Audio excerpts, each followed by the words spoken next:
to have this opportunity. This is something that, we talked about early on.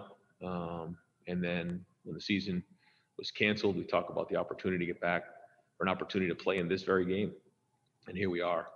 So already started with a great week of preparation, and continue that preparation this week as we head down to Miami. Good, thank you. First up, we'll hear from Ralph Russo. Ralph? Hey, Ryan. Very, very fast one. You guys are still on target to play Monday, correct? Correct. Okay, a broader question. When Urban first brought you in, what was he looking for as far as changes in the offense, and what did you envision the changes that you could bring to this offense? We didn't really get into specifics on what was looking to be changed. I think he just felt like, there needed to be a change. And we spent a lot of time talking about what really, the offense was and where he saw it going. So many things that were in the offense already, and just how can we use those things. And we really kept it the same. We really didn't change much in terms of the terminology, the formations, anything like that. And we just spent most of our time trying to figure out how to best utilize the players we had and continue to recruit at a high level. And so, between he, Kevin Wilson, myself, Coach Dodd, we just all sat down and tried to figure out what was right for that next season. We had JT, and then it changed. We had Dwayne, and now Justin. And so each year it's changed, tweaked here and there. But at the end of the day, I think the basis of it has pretty much stayed the same. All right. Next, we'll hear from Bill Rabinowitz. Bill?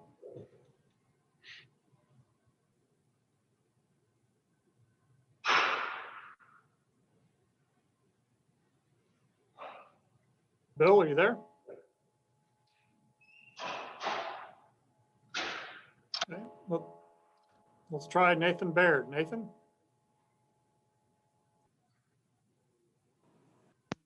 Hey, Ryan. Sorry about that. Obviously, you guys have been dealing with the COVID issues pretty constantly for the last 6 weeks as far as having to miss guys. But coming off of a big win like the Sugar Bowl and then having to deal with new cases this week, how is that not sort of like a mental gut punch for the program? Or is it something that players and coaches are kind of just steeled to at this point and better able to deal with? Well, anytime you deal with that and you lose people, it is a gut punch. But it's not something that we're not used to. We played games with majority of our offensive line out. We played the Big Ten championship game without our top receivers, or some of our top receivers. We've had starters all over the place down different times, and we found ways to work through it. It's just been the way it is, and you can feel sorry for yourself, or you can just continue to work on and push through it. The hard thing is, at the end of the day, most people don't really care. They just watch the game, and the result is the result. But for us, that's why the story about this season is just so amazing to me, is that we just continue to push through despite all these difficult challenges along the way. And no different this week. We got a new set of challenges this week. We're gonna have to figure it out and go down to Miami and play. Next, we'll hear from Lane Higgins. Lane?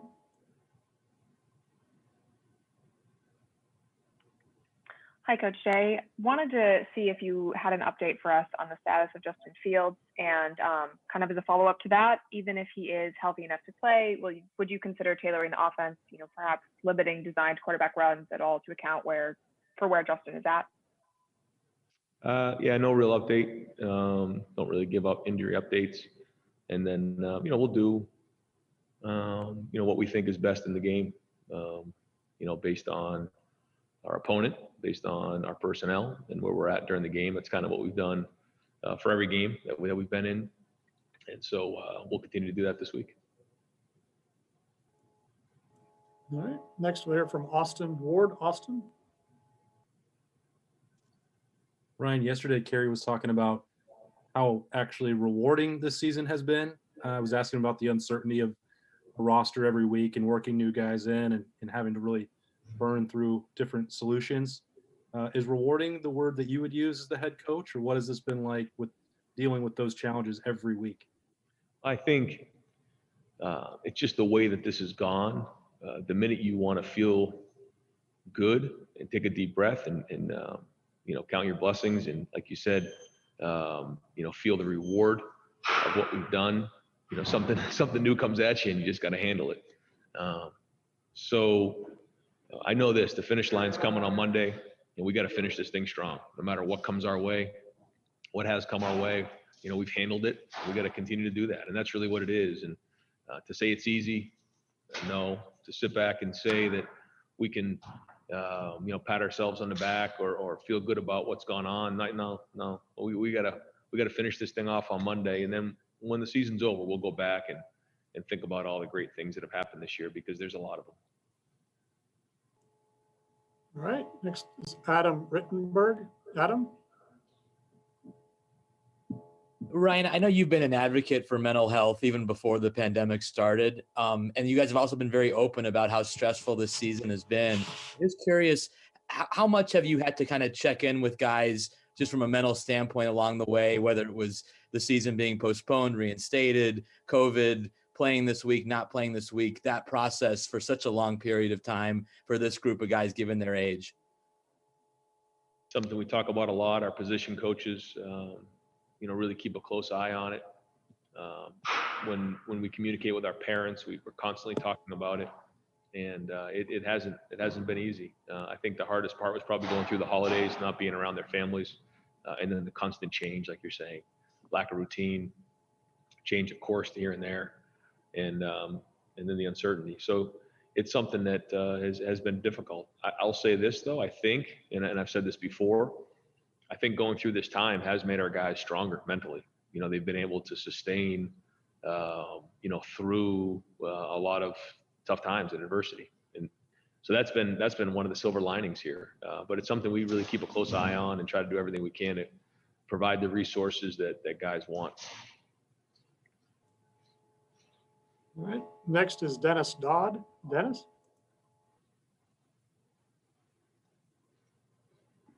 Ryan, Pat Fitzgerald and Mike Hankwitz are so good. Was that more about them going against your offense in that championship game, or was it more about the offense not functioning as well, or a combination of both?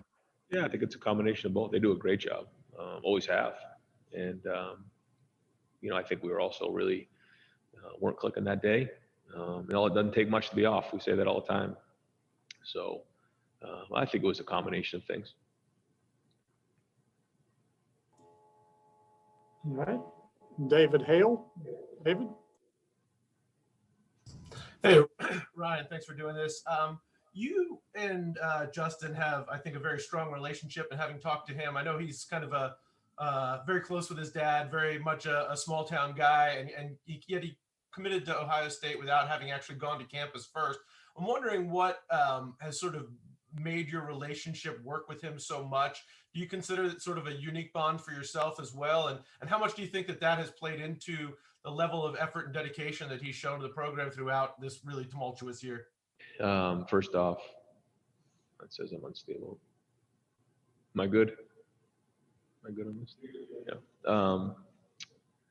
It started off right from the get-go when, Justin and I started our relationship and tried to be upfront and honest with him. He was going to have to come in here and earn a spot. It was going to take hard work. That what being the quarterback at Ohio State meant. And then we just went to work. And Mike Yursich early on, that first year, spent a lot of time with him. I spent some time with him, especially on the field. And then in the off season this year, spent a ton of time with him, and have spent some time with him certainly this year, a lot of time this fall. And when you go through things together, your relationship gets stronger. And we went through a lot of great times last year. You go through that Clemson game, and you just learn about each other. Your relationship gets stronger when you go through tough times. You find out about each other. And then the off season and fighting for a season and speaking up and his leadership and all those things. And then as we got into the season, a lot of the stuff we worked on during the season, Coach Dennis and he worked on, it all kind of worked together early on. And then we went through a couple tough games where it didn't really click the way we wanted to. And then to see him play the way he did and overcome a little adversity in this past game is what it's all about, and that's what life is all about. And I think he knows how much I care for him, and I'm always there for him and try to help him the best I can. And that's part of it too. I mean, it's one thing to care about somebody; it's another thing to be able to help them. And I think that he knows that I'm here to help him, and I can find ways to help him here and there. And I think that there's a trust there, and there's obviously an unbelievable respect for what I have it for him as a competitor, as a person. All right, next is Bill Rabinowitz. Bill? Can you hear me this time, Ryan? I can. All right, good. You're in the national championship game and only your second full year as coach. With all you've had to deal with this year, I'm sure that's not really on forefront of your mind. But can you put into words what it's like for you to be at this point and what it would mean to win it, especially when you're going against somebody like Nick Saban? I appreciate those words, Bill. I don't. I think you probably know me now. I'm probably not going to get into that right now, just because we're in the moment, and all that really matters is preparing for this game. I think when you start to take a step back, you get distracted, and every minute of the day, I tell the players, should be spent on Alabama. That's it. If you're spending your time thinking about anything else, tickets, travel, family, this, that, what's going on after, what went on last week, it's a distraction towards focusing on this game, because this is what matters. Certainly very, very honored to be in this situation. Don't get me wrong. And it's really about the players, the fact that these guys have an opportunity now to go play in this game and do something that would just be amazing. So that's really it, just focusing on the game. And I think, hopefully after this game, we're able to take a deep breath. I hope, anyways. I feel like during these past, 2 years and even a little bit more, I just haven't been able to take a deep breath. It just, I felt maybe after last year, into March, I was able to, and then the quarantine hit, and then it just became chaos again. So looking forward to finishing this thing the right way, and then taking a deep breath and decompressing and trying to reflect on what just happened this year.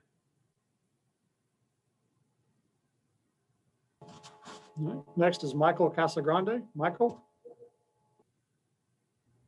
Yeah, just wondering, how many players do you guys have available for the game?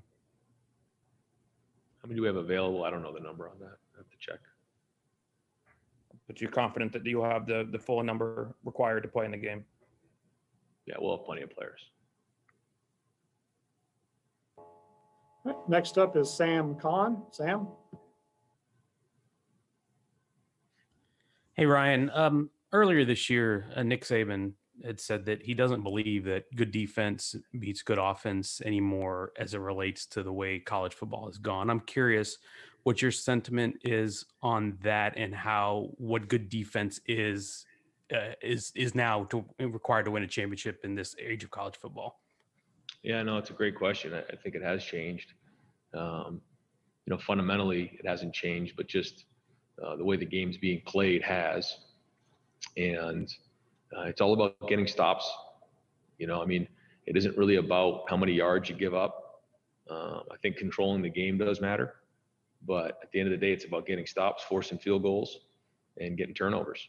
You can let them drive the entire length of the field, but if they kick field goals or you get turnovers along the way, good things are going to happen. So I think that really is where it's at. And, it depends on how strong your offense is. And I think both sides have to play off of each other. I think that's really, really important.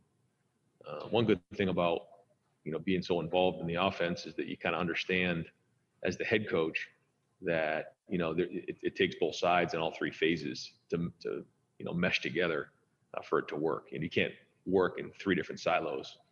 And I think that's a big part of it as well. So, when you tie the two sides in together with special teams, then I think you can put together a good plan. But to answer your question, I think nowadays it's not about how many yards you give up. It's just literally how many stops can you get, whether by turnovers or forcing field goals.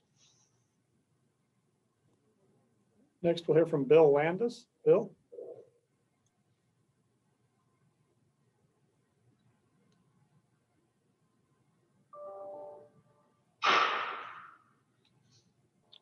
Bill, you need to unmute your mic.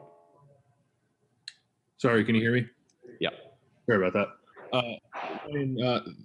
Part of this feels a little similar to the 2014 season Ohio State had, where in that year getting to the semifinal and playing Alabama seemed like such a target, and then they accomplished it and sort of had to recalibrate to play the national title game. And I think on some level, maybe Clemson was a target for you guys. Maybe you disagree with that, but to have such an emotional win against a team that, you know, you played a tough game against last year, you had been thinking about a lot, and then turning around and having to play this, like, is there any difficulty in, I don't know, ratcheting up the same kind of emotion again?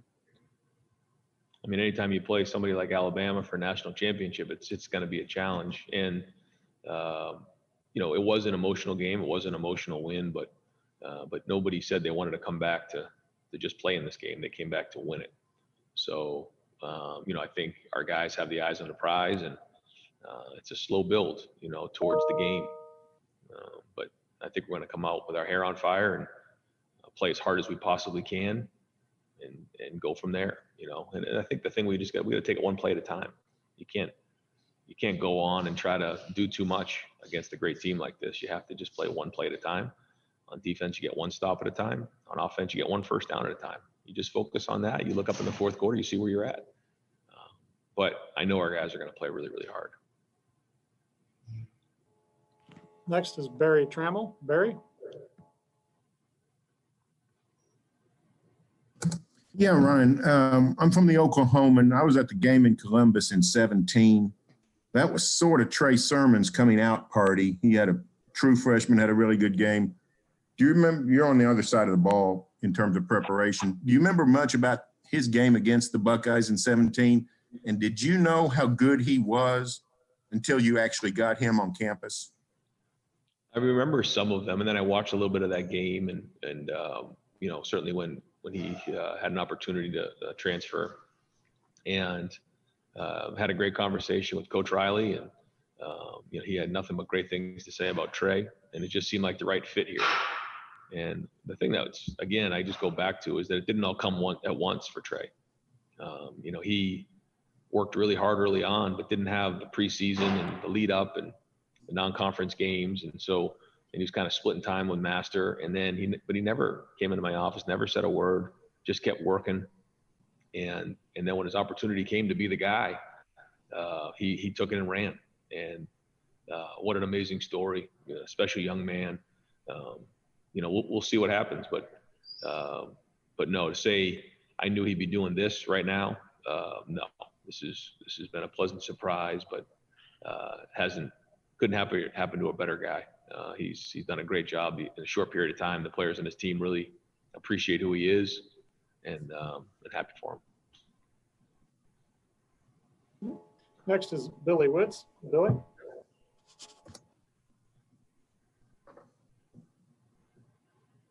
Yeah, Ryan. When Justin got hurt against Clemson, and there's, you know, the decision of whether to put him back into the game and the injection that or two that he seems to have gotten. What are the discussions that take place, the coaches, the medical people about, I guess, whether he can, when he goes back into the game, how well he can protect himself? What are the what the questions of possible further injury?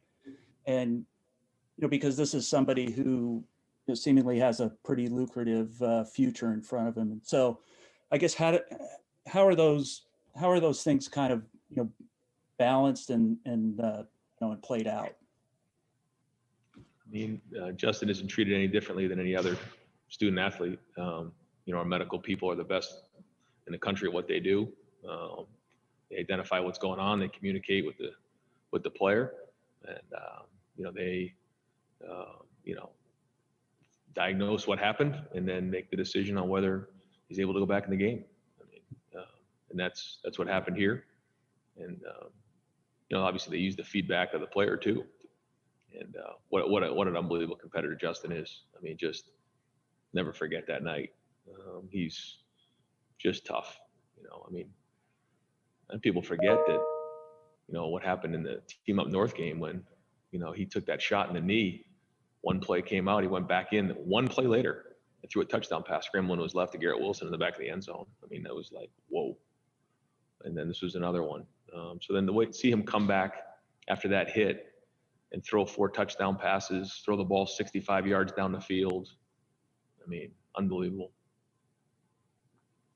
Are there things that you look at though with, just of making a determination of whether he can protect himself? I don't think anybody questions his competitiveness and interest in being out there, but just as far as, whether he can, protect himself, the way, he can move around at all, et cetera. I mean, yeah, that's up to our medical people, and it's the same thing we do for every game.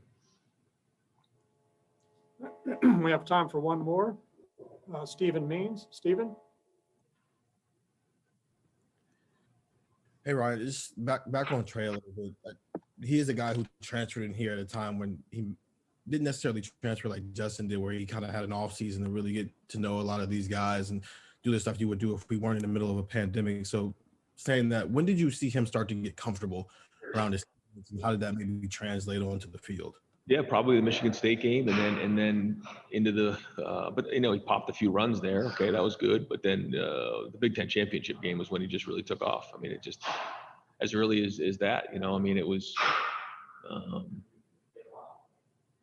probably the second half is when I really realized what was going on. He was running hard, but then it just kind of went to a second level, and then he played great last week. Great. Thank you very much, Coach. Look forward to seeing you in Miami. Okay, thanks. Joining us next will be tight end Luke Farrell.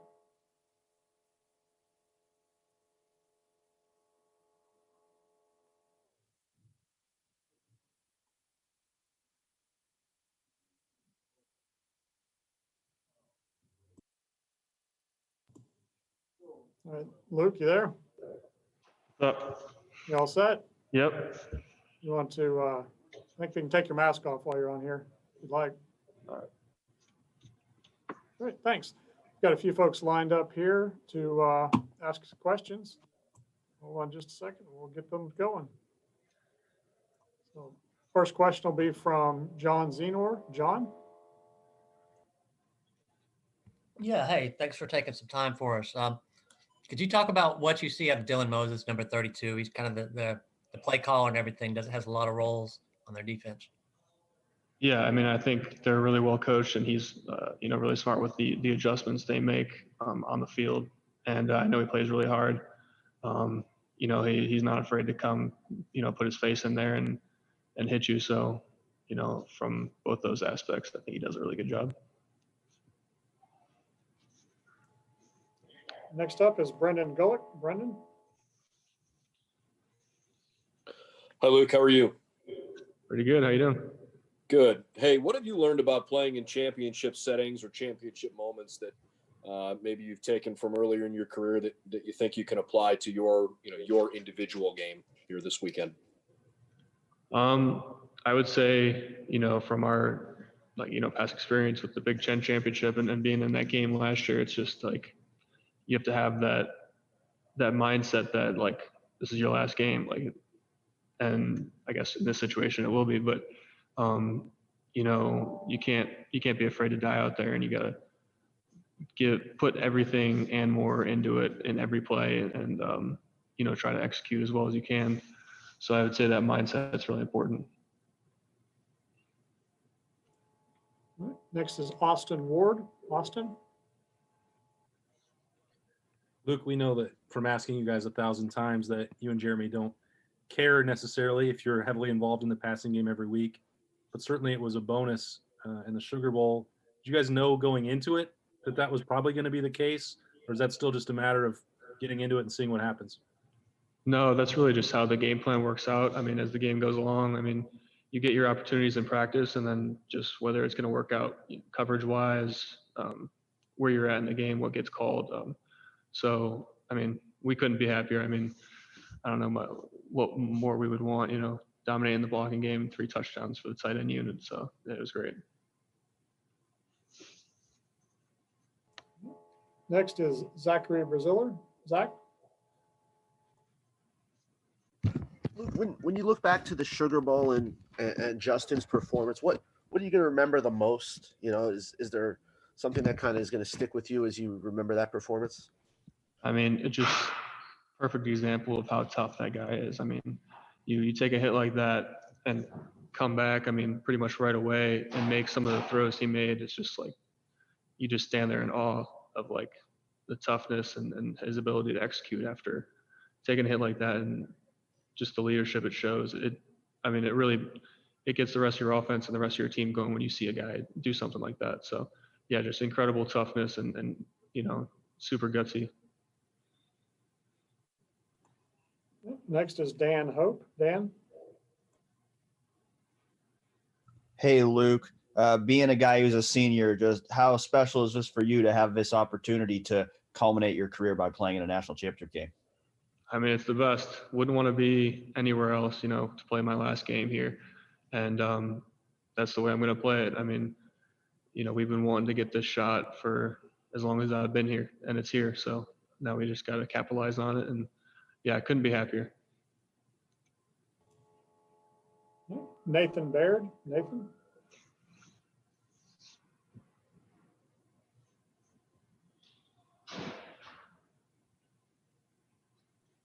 Sorry, I don't know how privy you are to like some of the things that Thayer Munford had to go through in order to even be able to play at Ohio State in the first place. Obviously, you're familiar with some of the things he's gone through since he's been there. I guess just what are you going to maybe take away or respect the most out of your time with him as a teammate? I would say I know what he went through, throughout his whole career from high school to here. And I think just the work ethic he has and not, never stepping back and trying to complain about anything. Just whatever happens, he takes it, moves on, see how he can get better from it. And that's every day. And yeah, I've never seen him complain about anything. So yeah, it's really respectful, and it's, something I aspire to be like as well, that he shows that every day. Next is Angel Wells. Angel? Hi, so who inspired you growing up as a young athlete? And is there any player who you've modeled your game after throughout your collegiate career?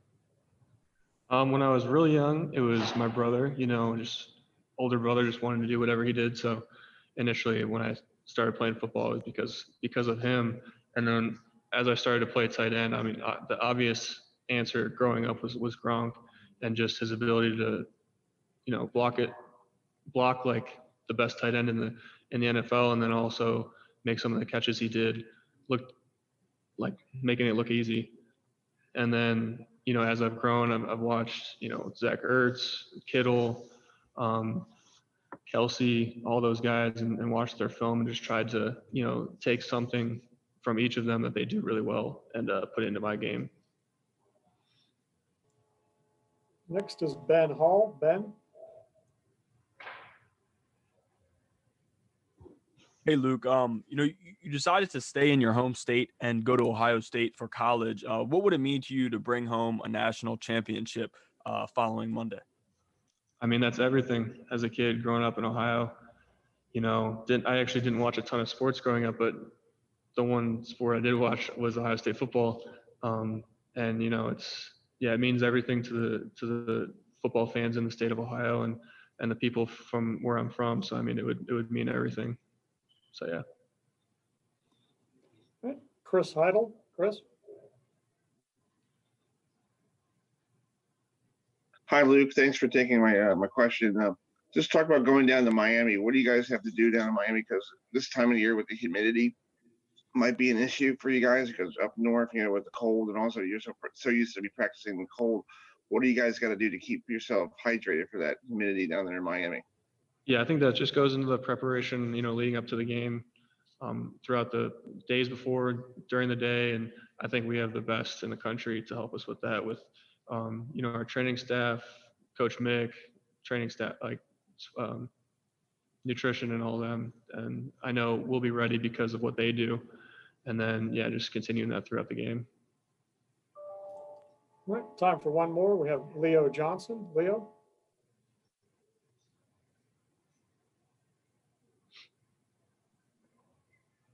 Back to the Sugar Bowl, what was it like to beat the Tigers after being told by doubters and critics that you had next to no chance?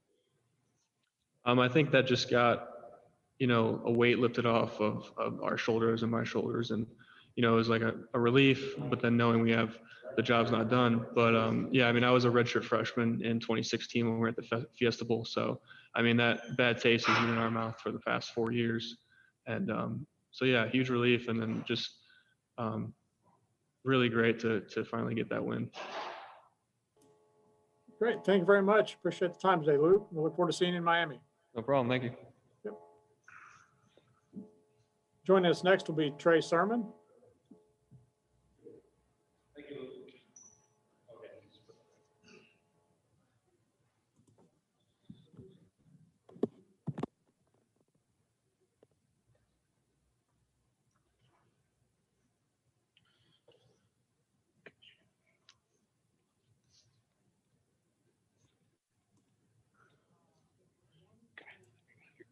Whoa, you all set? Great. We'll kick things off with Ben Hall. Ben?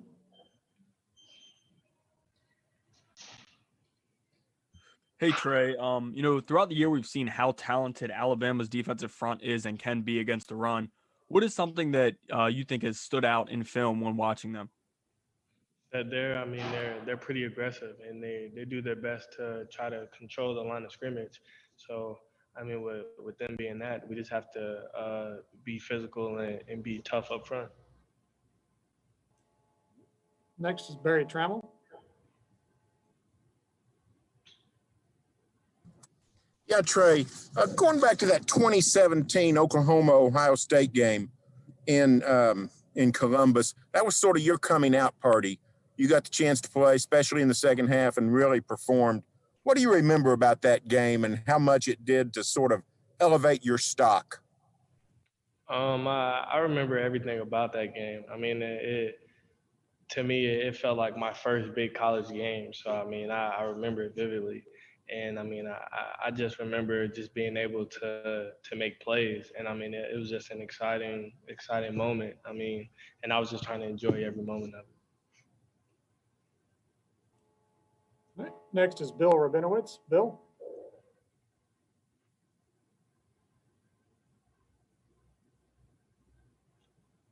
Okay, I try.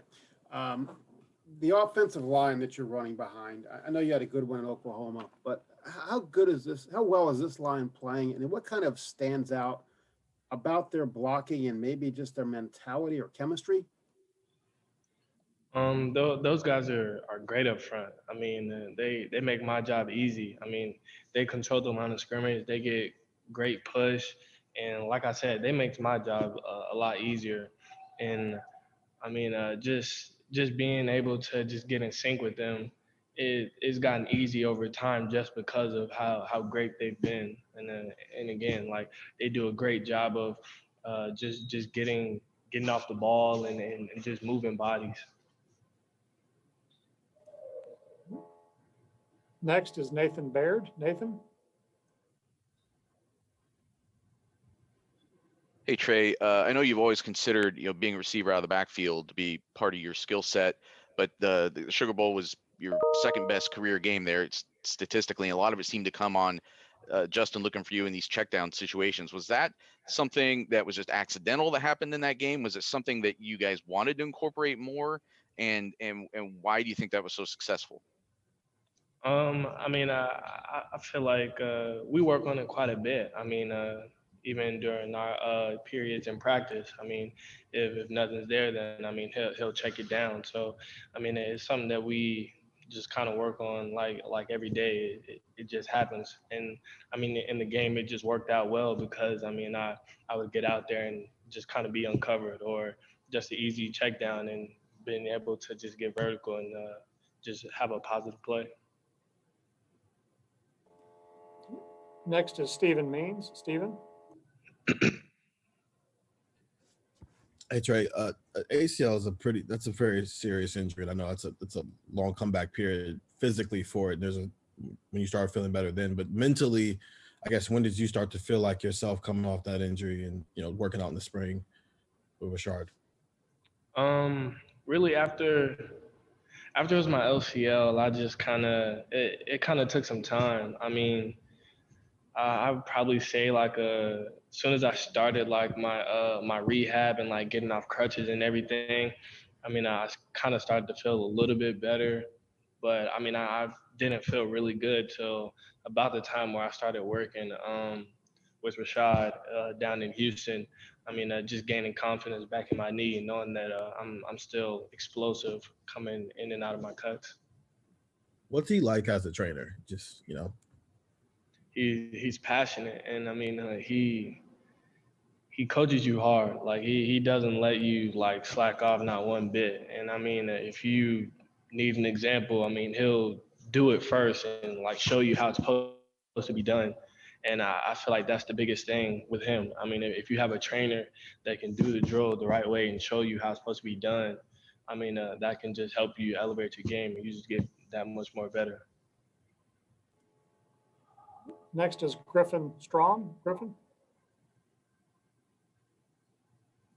Hey, Trey, I'm wondering how you might be dealing with the added pressure of expectations now that you've had these two huge performances back to back. Do you feel any extra anxiety or extra pressure that you have to perform in a huge way?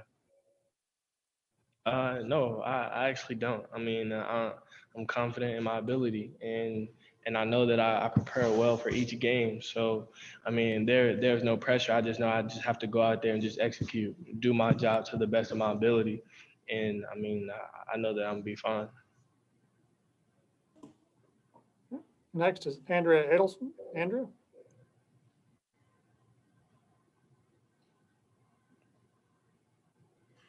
Trey, you've shown a lot of resilience throughout your career, and it sounds like that's something that maybe you picked up from or learned from your mom. Just wondering how much her example has allowed you to overcome some of the obstacles that you have faced, and just how important she's been for you in your life. She's been very important. I mean, just seeing all the things that she's been through, how she was able to just persevere, still continue to work hard for our family. And I feel like that just helped me throughout my career because, I mean, I faced a ton of challenges, a bunch of adversity. But I know that, I mean, there's light at the end of the tunnel. So I just have to keep working hard, and I know everything will pay off.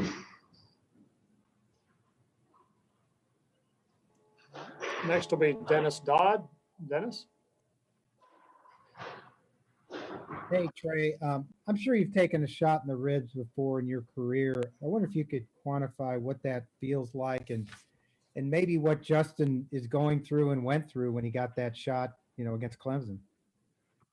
It's extremely painful. I mean, especially when you're not really like expecting it. I mean, it's pretty painful. And I mean, I know him. He's a tough dude, so I know that he'll be fine. But I mean, again, like it's just not something that you want to happen at all, no matter what. Because I mean, it's just like I said, I mean, it just hurt.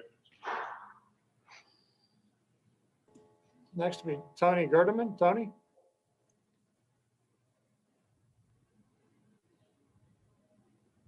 I want to ask about Williams, kind of coming out of nowhere a little bit. Mayan Williams, what have you seen from him this year, and what's it like just to having watched him grow as the season has gone on? You say it again. Mayan Williams, what's it been like to watch him grow this year? Oh man, mine. He's been great. I mean, I just seen him improve from. I mean, since we first started camp. I mean, you can tell like a freshman coming in, he was like a little bit lost, just trying to learn everything, and just to see how far he's come. I mean, he just makes plays, and he plays with so much energy and emotion, and I mean it just gets everybody, I mean, motivated and hyped up, and it's a good thing to see. Next will be Patrick Murphy. Patrick? Trey, similarly, I'm interested, we haven't talked to you a ton about Master and your relationship. What has that been like throughout this year, getting to know him, and then kind of the back and forth with you guys both getting carries, and now as you've kind of stepped into the forefront here, how is your relationship developed, and what's it been like recently? Our relationship has been the same. I mean, we've always been there to kind of help each other out. Even like during games, like if we see something, we'll just kind of give out some tips just to help each other do better. And I mean, even in practice, like we compete, we push each other to get better. And I mean, that's just kind of how our relationship has been from day one. I mean, and it's still been like that throughout this entire time. Next is Donnie Woods. Donnie?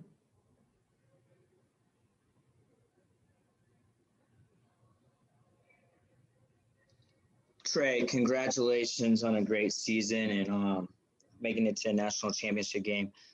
Being more than just a football player, can you tell me a little bit how Coach Day and your position coach kind of displayed about treating you more than just a football player and about what happened yesterday? Did you guys talk as a team about what happened yesterday?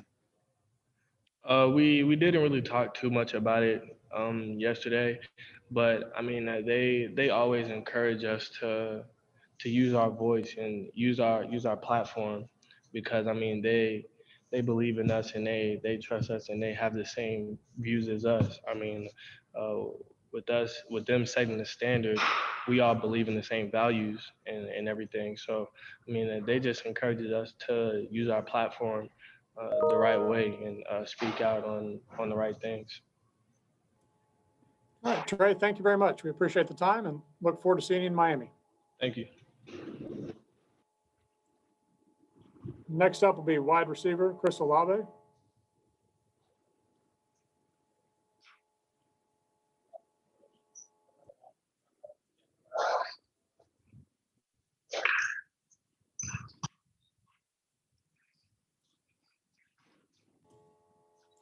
Chris, thanks for joining us. Yes, appreciate you. Yeah, we'll kick things off here with Austin Ward. Austin? Chris, can you just take us through that process of having the Big Ten title game taken away from you and working to get back, and how great that felt to get your kind of redemption there against Clemson? It was tough. I mean, going into the week, I think that was the best I ever did. I mean, my legs are under me. I was practicing real hard, trying to go into the Big Ten championship, try to go against a good Northwestern defense, and just try to win that game. And to get that tap on my shoulder, it was tough. Called my parents right after and had to go quarantine for 10 days in a hotel. It was tough. I didn't really do much in the hotel. Just try to stay in shape.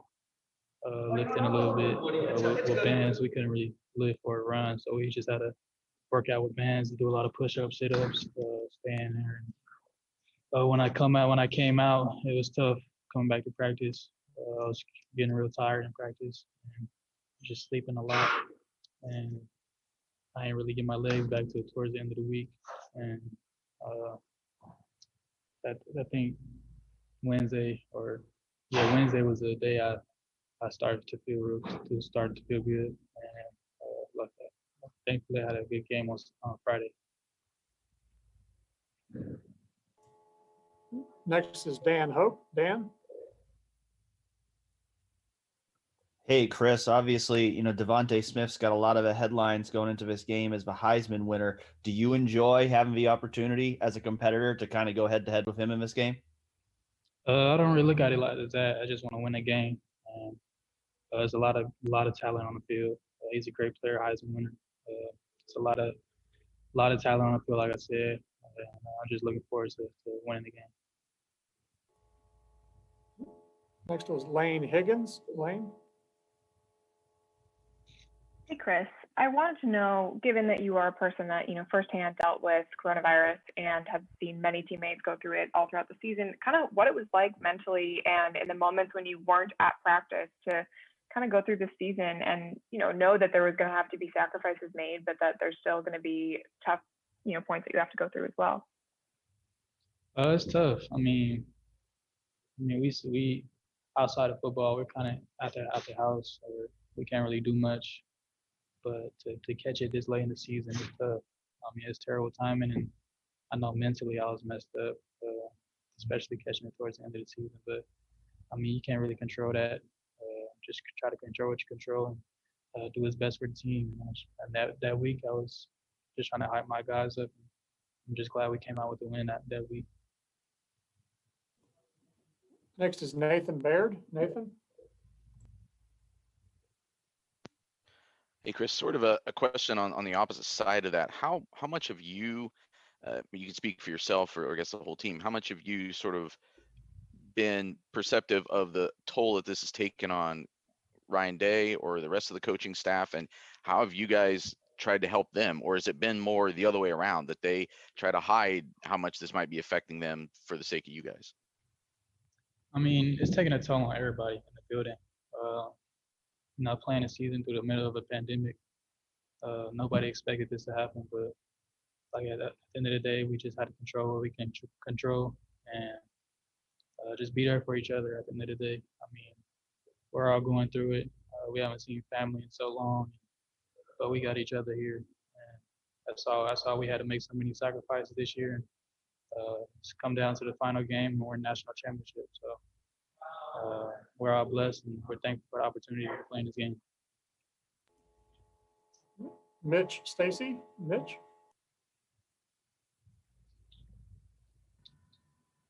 Hey, Chris, you're likely to be seeing a lot of Patrick Surtain. He's a finalist for the Bednarik Award, as you probably know. I'm just wondering what you see on tape from him, what he does well, what you're going to have to do to beat him. He's a great player. I mean, he's a great player. Long, fast, physical.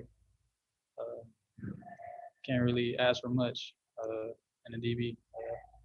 I know I went against Okuda last year. He's damn near equal to him. So he's a great player. And they got great DBs, great linebackers, great defense, talent all over the field. So we're gonna have to find a way to beat them. I'm looking forward to it. Next is David Hale. David?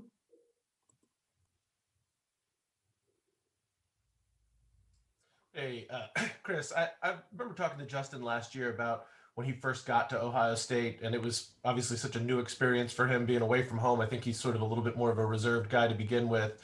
And he was talking about sort of how homesick he was and wondering if he'd made the right decisions. And how did you guys as teammates kind of embrace him, and how have you seen him kind of come out of his shell in the 2 years that you guys have been together? And do you kind of feel like the performance that he put on against Clemson under such adverse, obviously, scenario is sort of the culmination of how much he has embraced being one of your teammates and wanting to win for you guys at all costs? That's the kind of guy Justin is. I mean, he's a kind of a shy guy at first, but once he gets comfortable, he's comfortable. And to have that game, for him to have that game, but he had a couple of bad games to his standards, and to have that game, especially in the playoffs, was huge for him and for the team. So I'm definitely happy for him. I'm always on BY's side and always have his back. Next will be Tim May. Tim?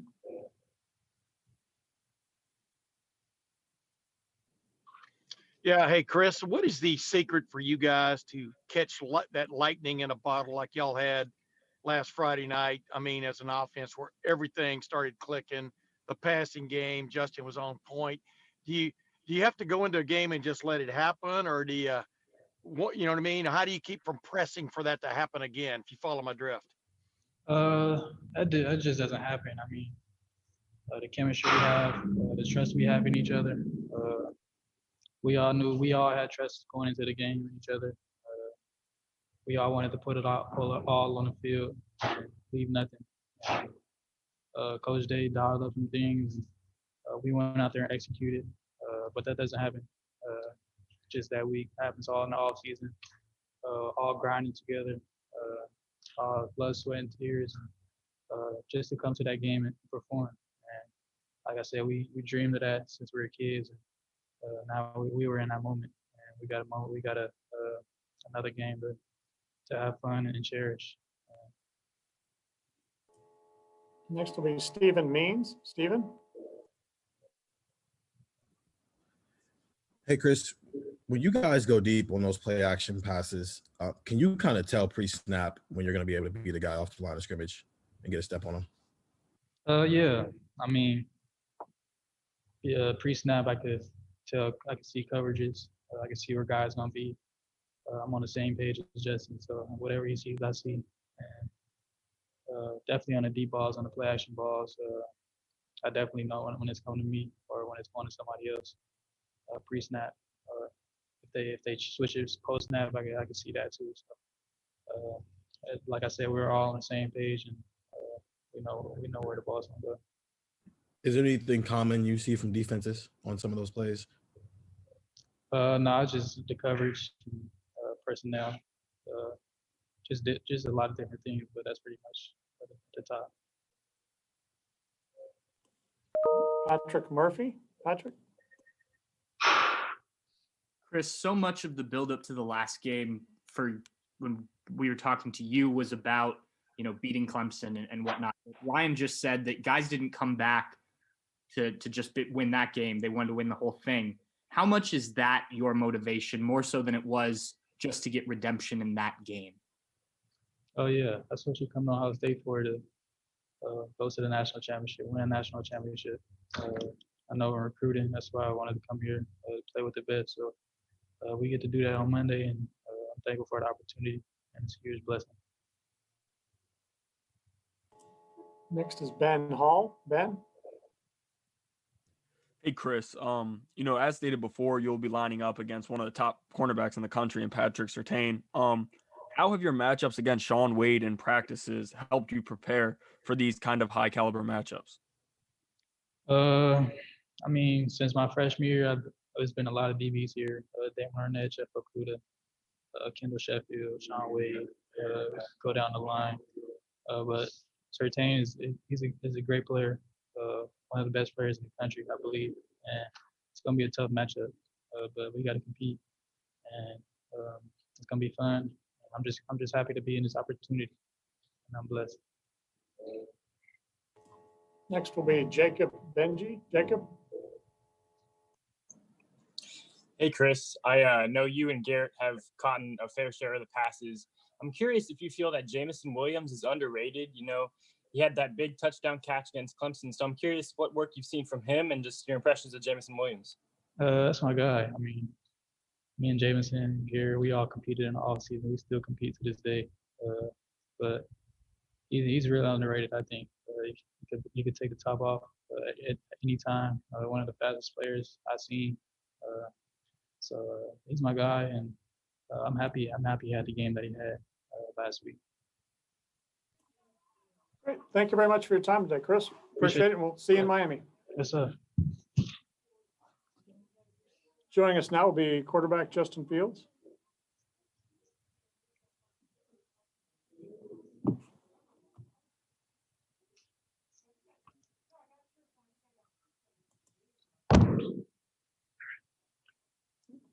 Justin, thanks for your time today. We've got some guys here lined up to ask some questions, so we'll kick things off with Stephen Means. Stephen?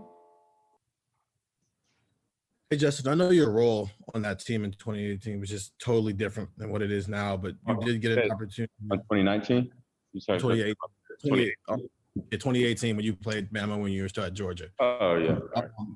But it's a different role, obviously. It's more than just you coming in for a couple of series or a couple of snaps or so. But do you remember anything from that game? Because a lot of those guys still have a role. And I don't know, is there anything you can take from that and actually use it as experience for now? I remember it. A freshman playing in that game, I was just like, I'm actually like in this moment. But that's pretty much the biggest thing I remember, of course, from that game. And of course, the few plays I went in. But I took a lot from that game, of course, playing Alabama and playing those guys. But just being at this stage, I feel like that's the biggest thing that I remember.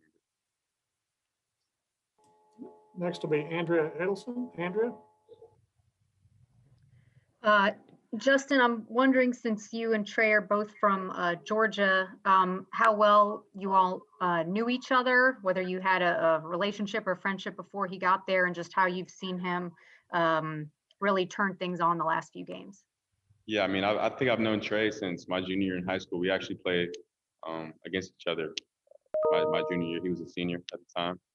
But I think we beat him. Yeah, we beat him by like 2 or 3 touchdowns. But I've known Trey for a long time.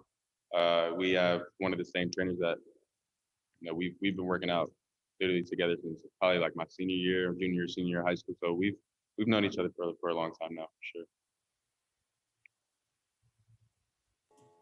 Next is David Hale. David? Hey, Justin, I was actually just texting with your high school coach, and he said to tell you Coach D says hey. I remember talking to you before about when you were leaving Georgia and you had talked to Coach Day, but you had not yet actually set foot on campus at Ohio State when you committed there. And I know maybe the first week or two was probably not the easiest for you either. What was it about your connection with Coach Day that made you confident that you had made the right decision to go to Ohio State? And when did it sort of click that, like, yeah, this is going to work out okay? I think, the connection that me and Coach Day had from day one was genuine. Of course, everyone knows he's a great offensive-minded coach, and I knew that he was going to make me a better player, and that's all I was really worried about when choosing the school. So, and when I knew it was going to work out was the first touchdown scored against FAU during the first game of last year. So, yeah. Next, we'll have Michael Casagrande. Michael?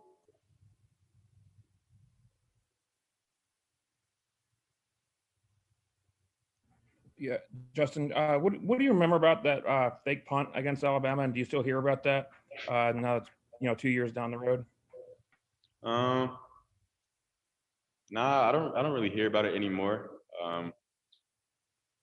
But all I remember is that I went on the punt. Everybody was yelling my name, and the punt didn't go the way we wanted to. So that's the only memory I have from that one play.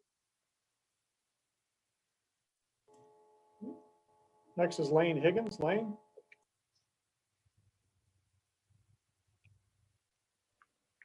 Hey, Justin. I'm not sure if this is something that's more instinctual or if it's something that you've worked on with quarterback trainers and coaches, but it looked like in the second half, after you had absorbed that pretty big hit in the Sugar Bowl, you kind of had adjusted some of your mechanics with your throwing, and you were, taking a bigger stride into the throw and, relying less on your upper body.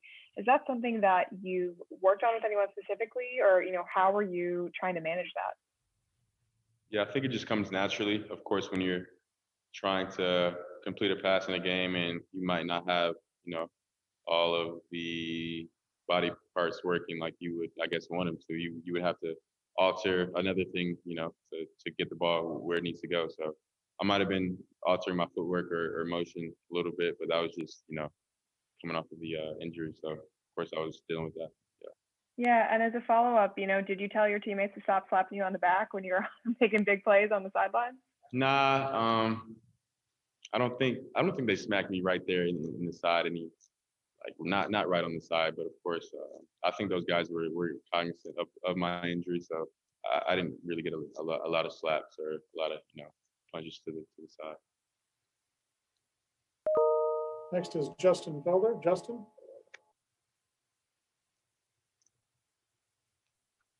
What's up, Justin? I'm with Fox 5 in Atlanta. I want to follow up on, I think it was Andrea's question from a minute ago. What more can you say about your relationship with Trey, how that's kind of grown? And have you guys kind of compared your journeys at all, starting out at other places, ending up here in the national championship game and being two Cobb County guys, trying to play for a national title? Yeah, I mean, it's definitely crazy just seeing the position we are, where we are right now.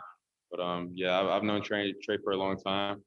He's always been a hard worker, but I think we'll talk about this in a few years from now. But I think right now we're more so living in the moment. So yeah, we haven't really look back on it. Of course, I tell him after every big game we win, I usually go up to him after the game and say to him, "I told you that you should have came here." But yeah. But other than that, that's all we talk about. We don't really talk about how this is, all crazy and stuff like that. But I definitely think for sure down the line we will. Next is Steve Hummer. Steve? Yes, Justin, I guess under any circumstances, you'd be gratified to get to this game. But looking at the arc of this season, when you even had to speak out just so there'd be a season, being here, is that any more meaningful to you? It's definitely more meaningful because this is where we wanted to be.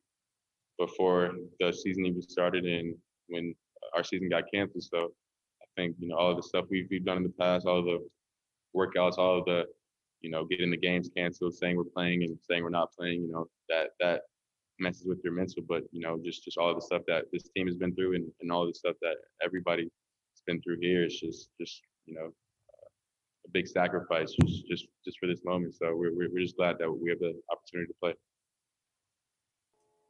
Next is Ralph Russo. Ralph? Justin, playing off the question you had earlier about what you what connected well with Coach Day, was there anything in particular about the offense or anything you remember talking, hey, here's how we're going to play, that made you feel like, oh yeah, this would work for me? No, not really. I feel like I'm able to adjust to, I guess, any kind of offense, but there wasn't, I guess, one specific thing where what kind of jumped out at me. It was really just Ohio State's their success with quarterbacks on the college level, and just the amount of success that I would have under Coach Day and being able to learn from him. So, because of course he's been in the NFL, he's been to the level that I'm trying to go. So I've definitely learned a lot from him. Next is Bill Rabinowitz. Bill?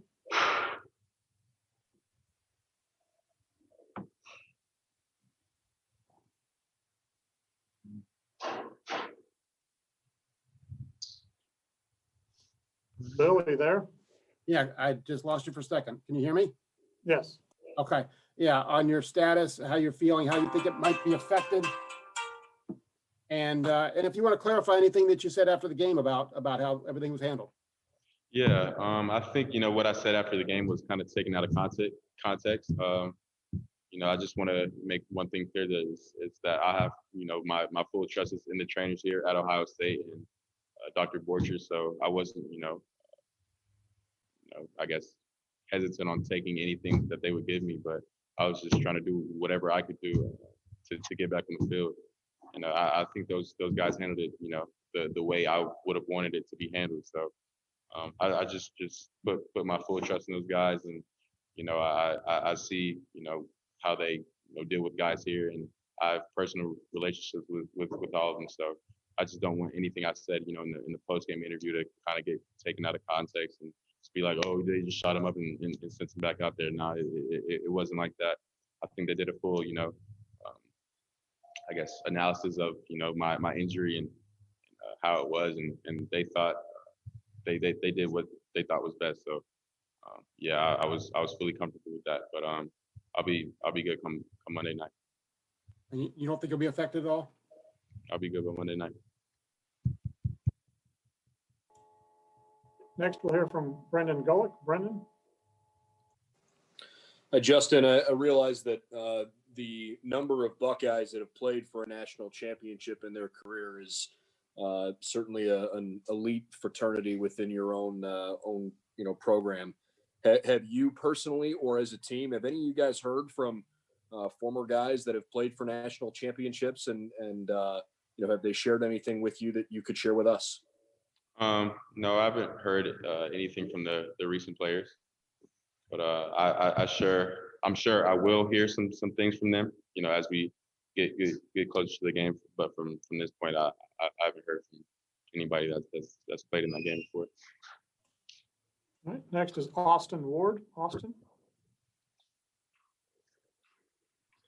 Justin, I know you're not going to talk specifically about how you're feeling, but Coach Day said that maybe on Saturday you woke up feeling better than you expected. When you went to bed, did you have any doubts about your body holding up well enough to get to Monday night?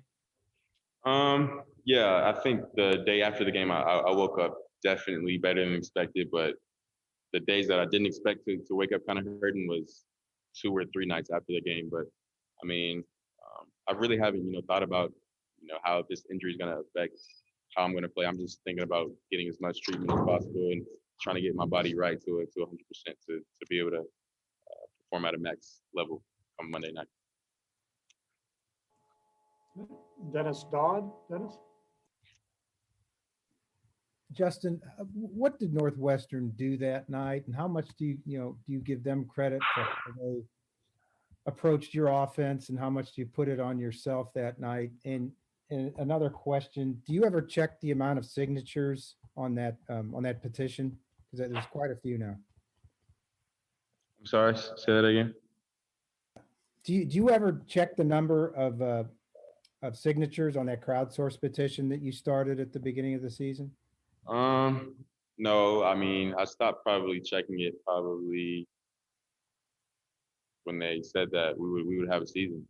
At that point, that was the whole goal of it was to have a season. So after they said that we were able to have a season, I was, just fine with whatever number that was up there.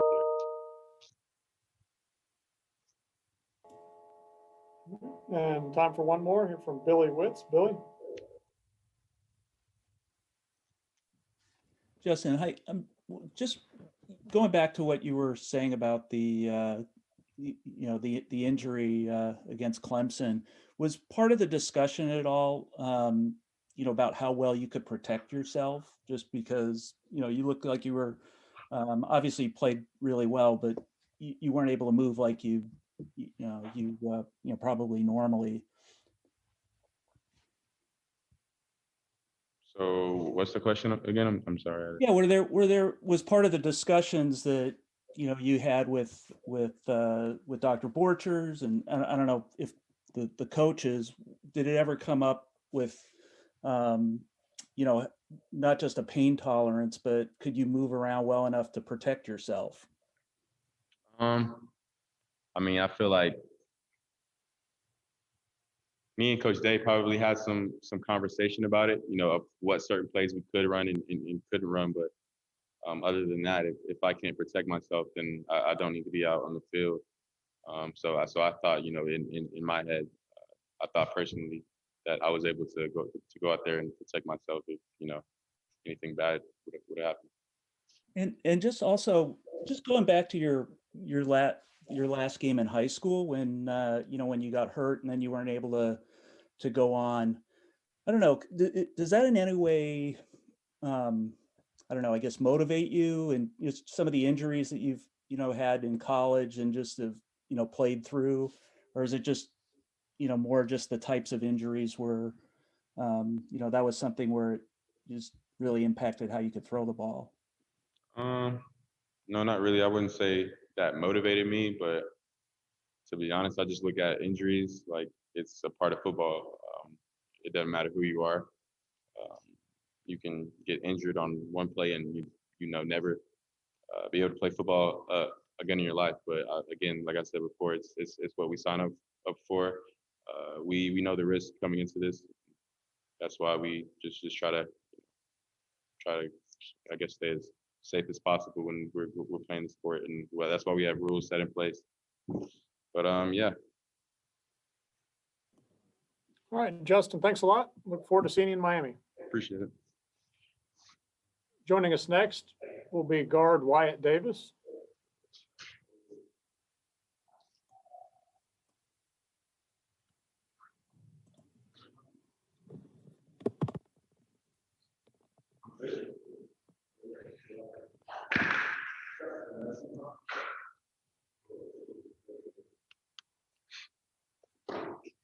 Wyatt, you're all set there? We've got a few people lined up to ask questions here. Okay, yeah, I'm all good. All right, we'll kick things off with Mark Wicker. Mark?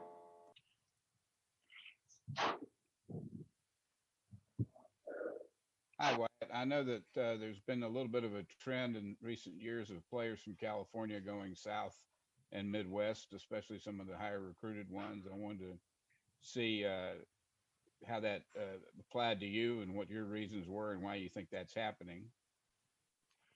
Honestly, I think at least for me, I know my reason for coming all the way out to Ohio State was to have the opportunity to play in a game like this.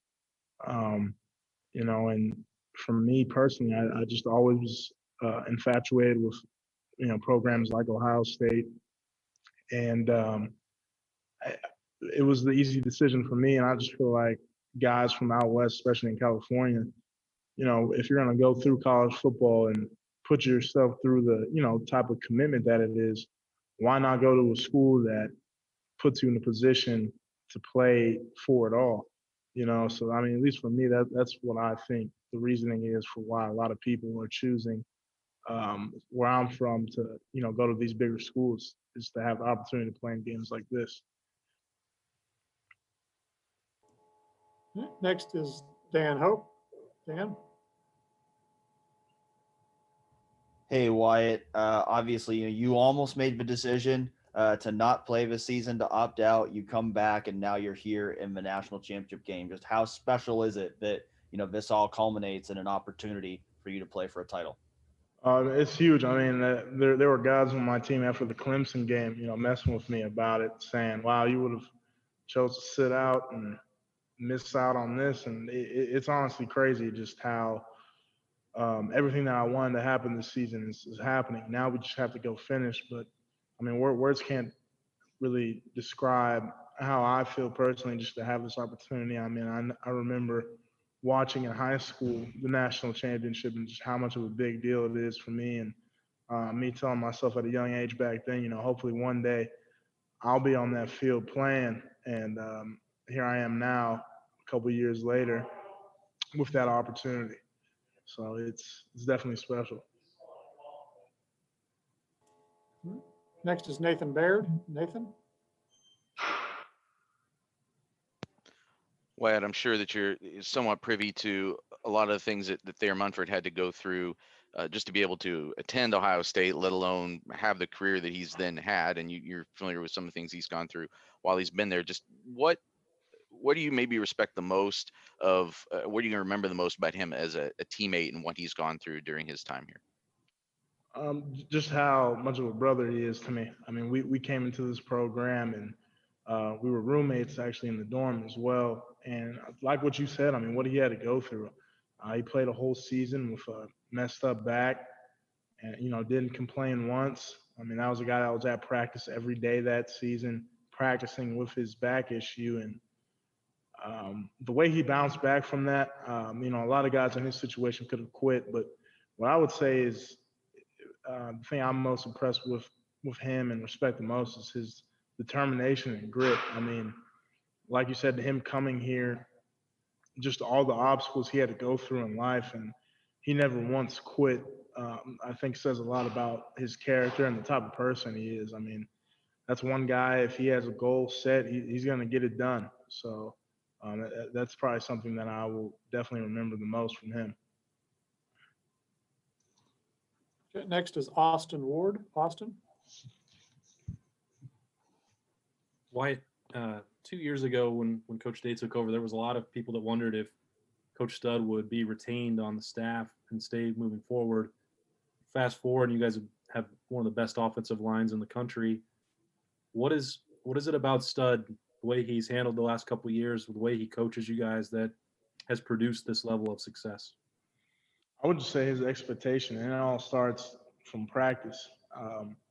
And I feel like a lot of it, I feel more nervous to make, mistakes in practice than I do in games, just because he expects a lot out of us, and he pushes us to get to points where we're at now, to have success, for yourself as well as for the team. And I would just say the thing he does the best, and that I've noticed, is whether you're a walk-on or a starter, when he gets into you, it's the same as everybody else. No one's held, to a different standard, and that standard is excellence, and that's what he demands out of us. And at least for me, it's more so a thing. I want to play so hard, because of him and how he pushes us, because I know he's doing everything in his power to put us in a great position to succeed. So, as far as it goes for me playing, I feel like I have to return the favor. So I feel like he's a great leader, and he's just so knowledgeable of the game and techniques and what to do in certain situations. And I mean, there's stuff that we've done this year, against certain teams as far as blitzes go, that teams were struggling with, and he just breaks it down so easy for us to understand and to really look for it. And I feel like his film sessions is a lot of the reason why we've had the success we've had, because I thought I knew how to watch film until I got here and started working with Coach Dodd. So just all those things combined, I think, is why we're so successful. Next is Ben Hall. Ben? Hey Wyatt, yesterday we heard Haskell Garrett say this game will be won in the trenches on Monday. So looking forward to the national championship, how important do you think your matchup against the Alabama defensive line will be important in winning this game? It's going to be very important. I feel like that's basically how it goes every single game. Alabama or not, I mean, the game is won in the trenches. They have a great defensive line up front. They have a great offensive line, Joe Moore winners. And, we're just going to have to come out and play football. I mean, obviously they're very talented and we're very talented as well. So otherwise we wouldn't be playing each other in this situation. So going into it, we know where the battle has to be won, and it's definitely in the trenches, and they have great players and great scheme defensively, which is what we've been working on all week. So just going out there and playing, I think, is probably the most important. Just playing a game of football. So next is Zach Braziler.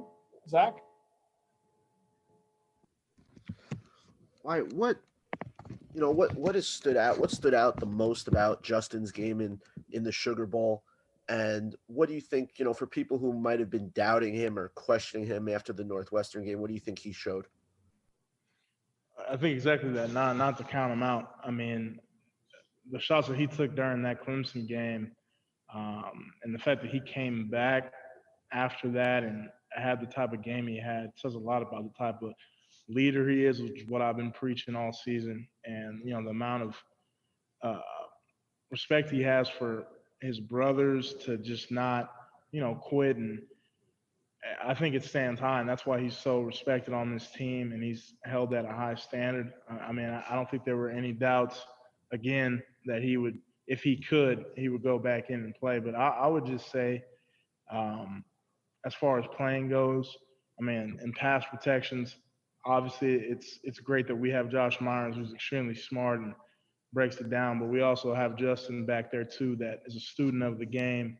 And, he helps us out at times where we might not see something that he sees that they're going to bring, and just stuff like that. I mean, this is a guy that watches film for hours and would be the last guy leaving the Woody Hayes. So just his will to win, I would say, is probably the most impressive thing for me. Next is David Hale.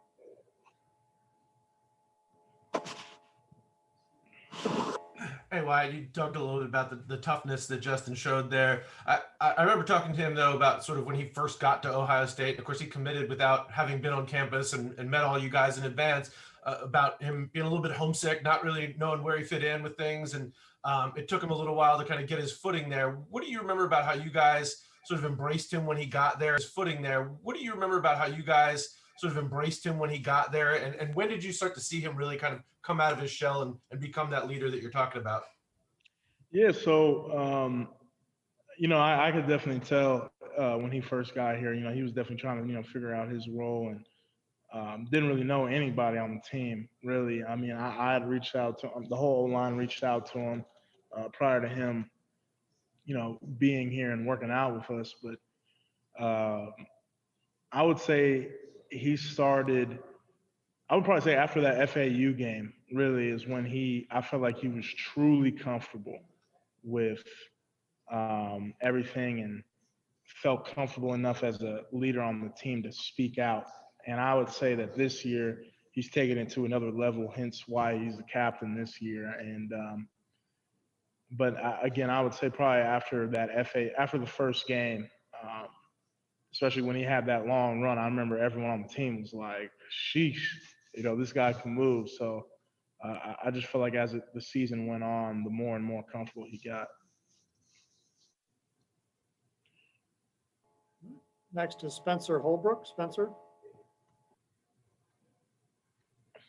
Wyatt, you had already talked about opting back into the season and all that, but what's it been like the last 2 years? I think you've talked about this before. What's it been like the last 2 years, just being beside Josh and working with him and growing with him. It's two offensive linemen that probably deserve a little more recognition than they both get. It's been great. I mean, I knew Josh even prior to coming to Ohio State. Went to camps with him together, and we just built a great relationship from the first time we met.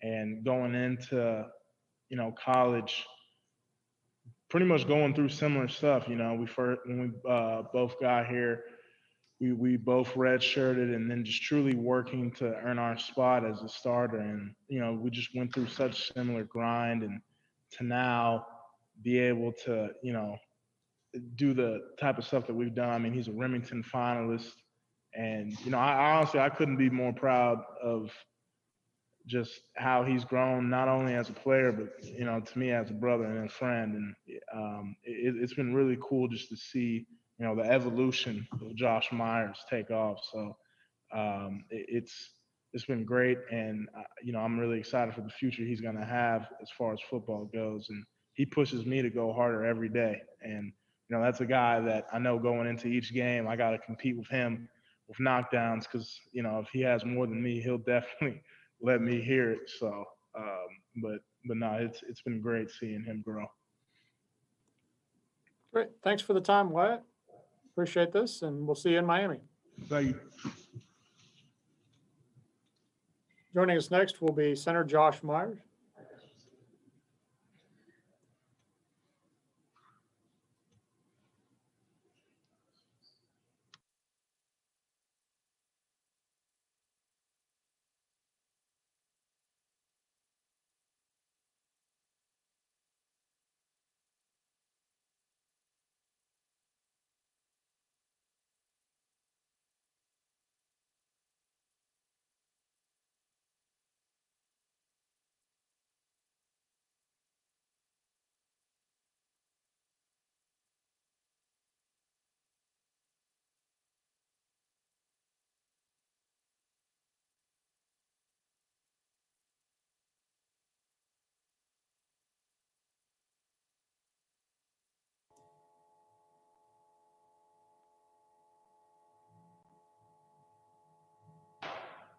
Hey, How's Josh, everybody thanks. doing?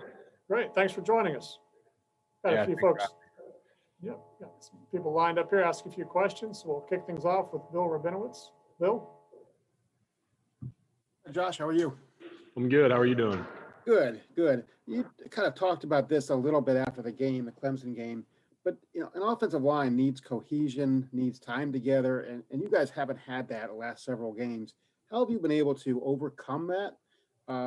First of all, and how important is the same kind of dominance you had against Clemson to be displayed against Alabama? Yeah. Well, for starters, it's really important. I truly believe in my heart that games are won at the line of scrimmage, won or lost at the line of scrimmage.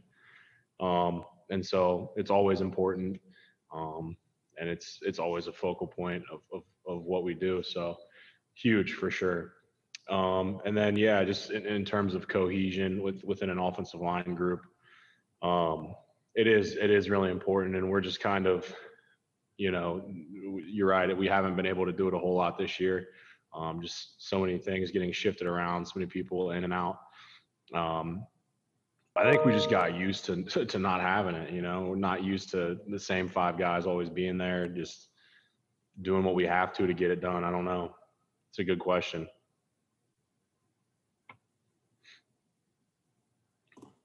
All right, next is Brendan Gullick. Brendan? Hi, Josh. Congratulations on getting this far in the season and having a chance to cap it down in Miami. I'm curious if you could tell us maybe what you've learned from both Coach Meyer and Coach Day about training to play in championship moments and being, at your mental best to perform in those moments. Yeah. Well, thank you very much. I really appreciate that. And yeah, I've learned a lot from both of them. And I think in terms of what has stuck out to me the most has just been the preparation throughout the week. Both of them have been huge on the preparation throughout the week. And, both of them really have always said that the games aren't won on, Saturday, or in this case, Monday. The games are won on a hard Tuesday practice, a padded Wednesday practice. And I think that myself and our team really takes that to heart, and we always try and show up, and give it everything we got and prep the best we can, especially those earlier in the week practices where they're padded. So for me, I think that's the most important thing. All right, next up, we have Austin Ward. Austin? Josh, I think Matt Jones has 2 starts and 2 champion grades. What does that say about him and his ability to step in, and maybe about the unit as a whole to stay ready? Yeah, I think Matt's done a great job, and that's huge. They haven't been 2 easy games either. They've been in really important games. So he's done a great job, and I think it says a lot. You've seen our team throughout this season miss people, people who would normally be starting, that just aren't there certain weeks. And I think what you've seen throughout our team is people who typically wouldn't be starting in the situation, and understanding that they have to do what they have to do to help our team win the game. It's a very different mindset when you're going in to a game and you're a second team guy that you think you're probably not going to play, as compared to when you're going to start and you have no choice but to play, but to prepare, but to take the week just dead serious the whole time. I think that's been huge for Matt. He was in that situation, and he has no choice. You know what I mean? He's there. He has to perform, and he knows it. And that's what he's done. I think it speaks volumes to the character of our team. Next will be Nathan Baird. Nathan?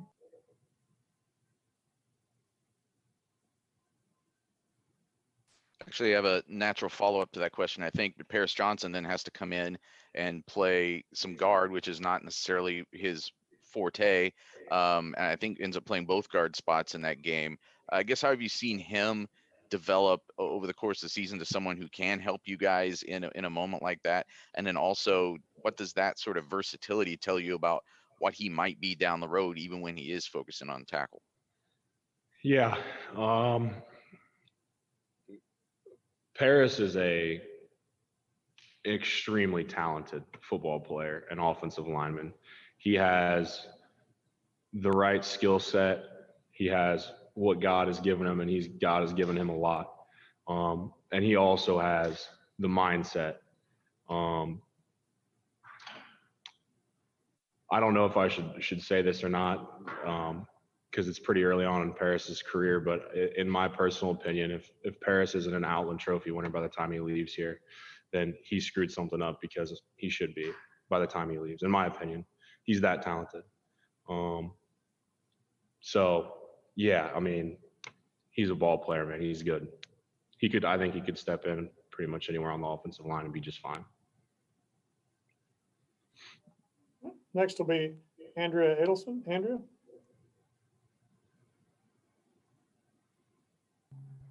Hey, Josh, good to see you again. I would love your perspective as somebody who blocks for him, what you have thought about what Trey has been able to do the last few games for your team. Yeah, good to see you. Trey has been huge for our team, and it's been so fun. And I think I heard Coach Day say something about this in a different interview, that Trey never once complained. He was a big-time running back from Oklahoma that transferred to Ohio State, and the start of his career at Ohio State didn't exactly go perfectly, and there were just, things were different, and he had a bit of a slower start than he would have wanted, and he never said anything. I never, not one time did he complain. Never, not one time did he ask for more carries, or, he never had a bad attitude. He just kept coming to work, and I think that's the most satisfying part for me in watching him succeed now, and how well he's playing. He just does everything right. He never complains. I'm just so, I honestly, I can't say enough how happy I am for him. Next was Patrick Murphy. Patrick? Josh, do your tackles, the starting tackles, get talked about enough for what they do for you guys and how talented they are? I don't think so. I don't think they get talked about enough. I think both of them are really, really good players. I mean, you just look at the Clemson game. I mean, even just their pass protection was incredible all night, and they've been doing it all season. It's weird. It's a weird thing when tackles get slightly overlooked, among members of the offensive line, but somehow it's managed to happen this year. But those two guys are so valuable to our team and what we do every week. So yeah, I think they don't get enough recognition for what they do. Next will be Leo Johnson. Leo?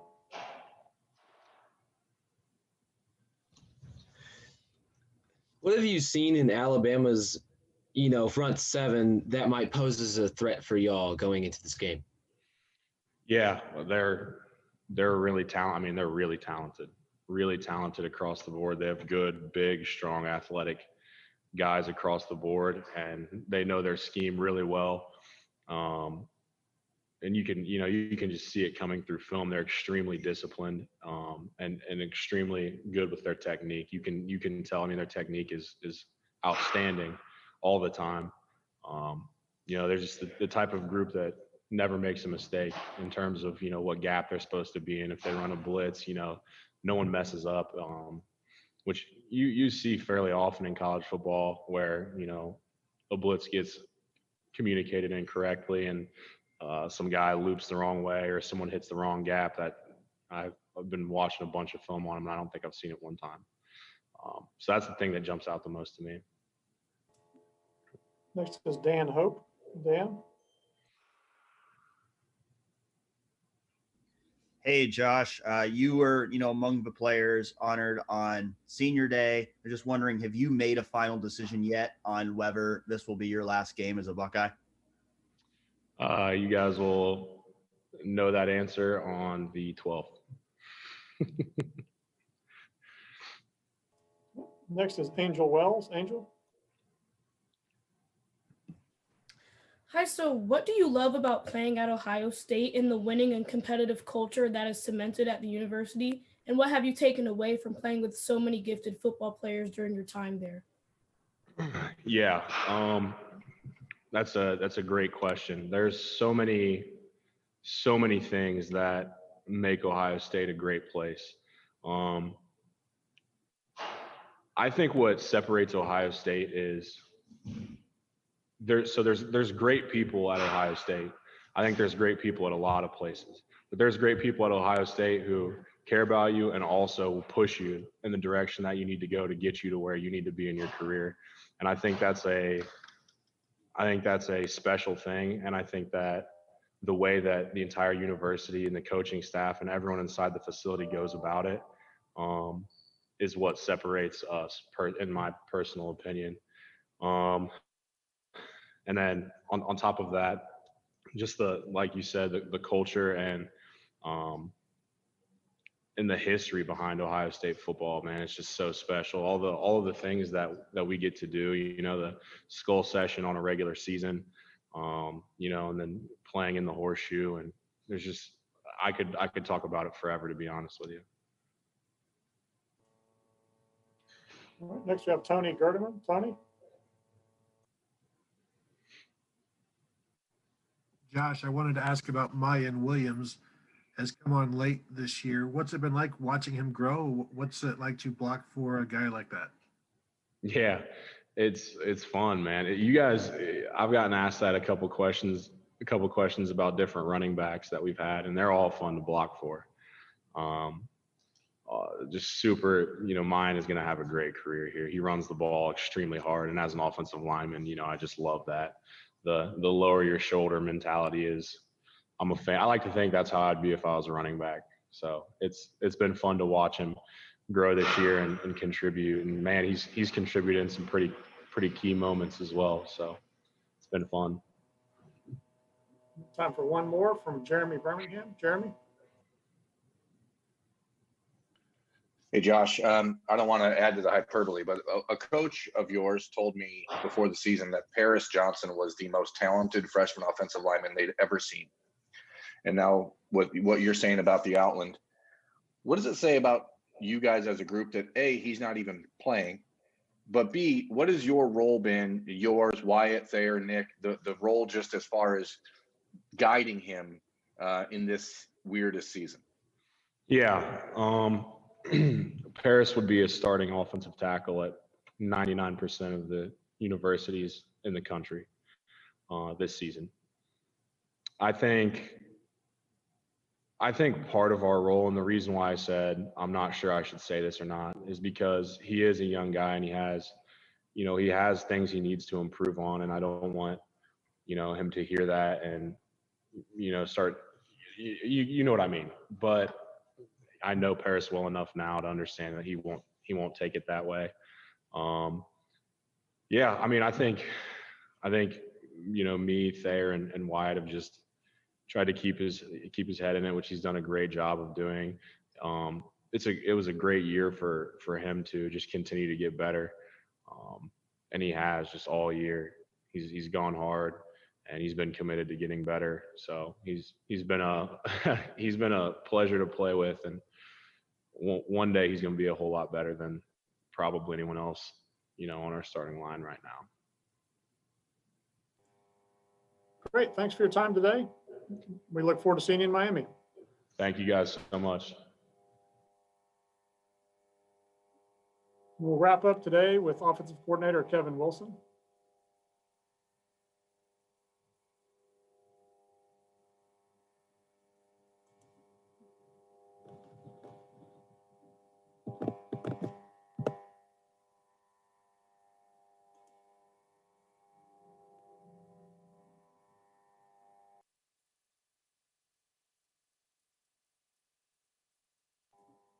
Coach, thanks for your time today. I think you're still muted there.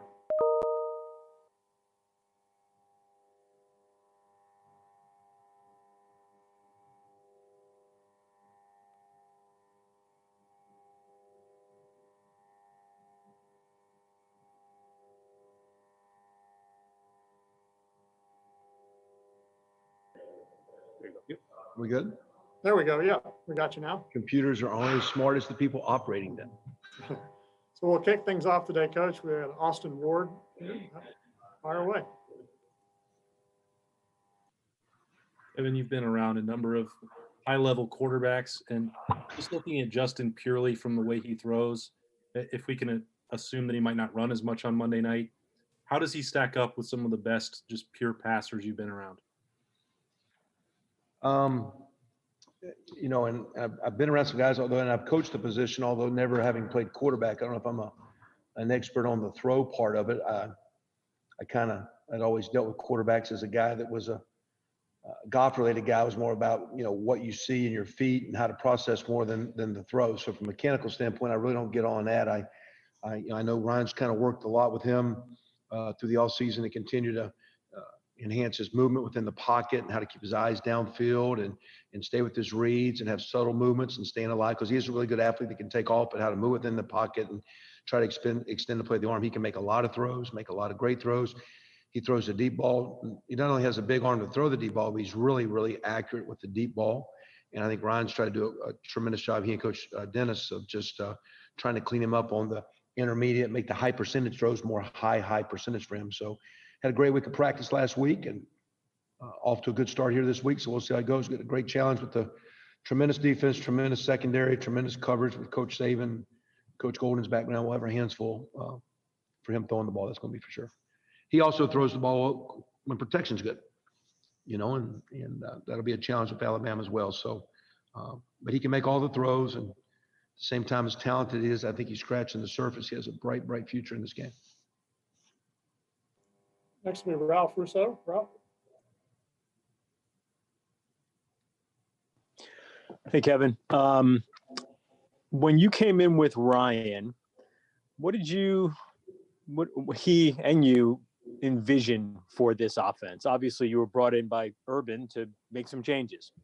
You had never worked with Ryan before, at least I don't think. Where did sort of your philosophies meld? What was his vision? What was your vision? And what were these again? So what was the evolution that you guys were looking to sort of take place on the Ohio State's offense? You know, I think with his background, having played in a similar offense that in time, you know, my background being older, it went from the original I formation, you know, Midwest offenses that were ran. You know, my college coach came from the Mid-American Conference, Dick Crum from Mayan, Ohio. And when you went to North Carolina, he ran the sprint draw and the power and the counter and the fullback belly and the toss and power pass and sprint draw pass and counter boot and old-fashioned I formation plays. And we did that. And in time, the only reason why we changed when we went to Northwestern in the 2000 season was just the need of not having tight ends led to the evolution of running this offense. Well, Coach Day's coordinator at New Hampshire was Chip Kelly. Me and Chip had crossed paths through a mutual friend, James Patton, had got to know Chip when he was coaching at Rhode Island, and Chip was at New Hampshire. And now we're at Northwestern, and so we visited. And I think, you know, Chip kind of ran with it his way. We were kind of running with it our way in the spread. Over time, you know, I was an offensive line guy, background guy that had a little bit of quarterback play, but Ryan's a pure quarterback guy. But I think him being around his background at Boston College and his background being around some of his coaches that he had a couple stints there where with Coach O'Brien and with Coach Adazio, where he had some really good line background head coaches. So I think Brian's a skill guy that understands line play. I'm a line guy that knows a little bit about skill play, not a lot, but a little bit. And I think we have similar views, but slightly different, but they're cohesive in that we're playing through this spread game. When we came here, it wasn't like we were putting ideas in. We were learning what Coach Meyer wanted us to do, period. And we learned that style of offense and what the language was and the way he wanted to operate, getting the ball to Paris Campbell. And at the time with J.K. and Mike Weber and throwing the ball and what J.T. Barrett could do with the line. Over time with Haskins and the passing game, it evolved a little bit the next year. But that initial year when we got here was really just trying to be a great teammate and be a part of what Coach Meyer would always say, it's the Ohio State offense. And over time, each year, the Ohio State offense has evolved a little bit. And in Ryan's time and with him, we've changed a little, but really we haven't gotten away from trying to be physical, run the ball, score touchdowns in the scoring zone, take care of the football. You know, our vision never changed because we never got away from the core values. When I was at Northwestern years ago, and we changed to the spread, we never got away from the core values that Randy Walker wanted. We were going to run the ball. We were going to try to be physical. We're going to take care of the quarterback. We're going to not win the turnover battle. We're going to win the field position battle, play good defense, kick the ball well. Those are the same things we try to do here at Ohio State. Those will be things we'll try to do Monday night because that's going to be the key to winning. So we've been able to morph and evolve, but it really just started with what Coach Meyer wanted. And since that time, we've kind of played to the strength of our players more than things that Coach Day or I or anybody wants to do.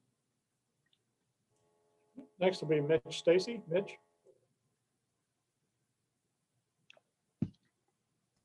Okay, gotcha. Hi, Kevin. I wanted to ask you about Patrick Surtain. He's maybe the best defensive player in the country. Just wondered what challenges he poses to you guys, and you know what you have in your bag of tricks to try to neutralize that guy. Well, you know, his thing is of course, then they can do many different things with their coverages and adjustments, but in reality, he's such a great cover guy that basically you put an X on that guy because he's covered up, locked down a lot. And that being said, that he doesn't need to, you know, have a lot of safety help or bracket help or inside help. He can play a guy one-on-one. So that allows the defense to then bracket other receivers, or that allows the defense then to cheat with linebackers and safeties to outnumber you and outgap you in the run game. So, I mean, he's a tremendous player. A guy we recruited hard. I know Coach Combs was disappointed when we didn't get him a few years back, and Coach Halfin, those guys were dealing with trying to get him in here. I think it was just Coach Combs back then, but he's a tremendous player. He's athletic. He's long. He's going to do a great job doing his part to helping what's a very, very strong defense do well. So I'm sure there's going to be some reads where the ball is going to go that way because Justin's going to fill the matchup. We have good receivers that goes to that guy. But he'll be he's one of the best players in college football. He has a great future playing defensive back. He's one of the premier defenders, and he'll have a great career, not only in college, but moving forward. Next will be Barry Trammell. Barry? Yeah, Kevin, you gave us a good, sort of good lineage of your offensive pass going back to Dick Crum. Where does your 07, 08 no huddle stuff fit in there? How much of that what you did in Norman in those 2 years tie in with any of the stuff you're doing now, or that really anybody's doing in this offensive world we live in? Hey, Barry, I hope you're doing well down there. Sending my daughter back down to school there in about a week or two. It's, we didn't want to go or didn't plan to go no huddle when we're at Northwestern, but back then we were studying what Coach Rodriguez did. We were trying to find something because we did not have tight ends and fullbacks.